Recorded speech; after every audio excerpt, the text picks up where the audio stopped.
Hola, ¿qué tal? Si quieres cambiar la contraseña en Discord y no sabes dónde está, quédate que te voy a enseñar muy rápidamente dónde podemos cambiar la contraseña en Discord.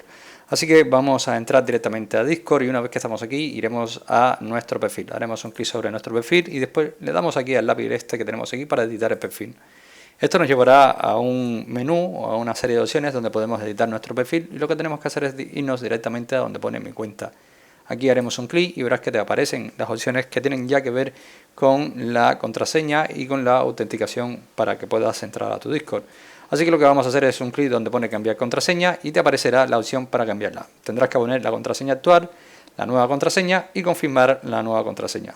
Una vez que lo tengas hecho, le das un clic en listo y de esta manera ya tendrías cambiada la contraseña en Discord. Espero que el vídeo te haya gustado, te haya ayudado y si es así, como siempre te digo, te invito a que me dejes tu like, suscríbete a nuestro canal y por supuesto nos vemos en un siguiente vídeo.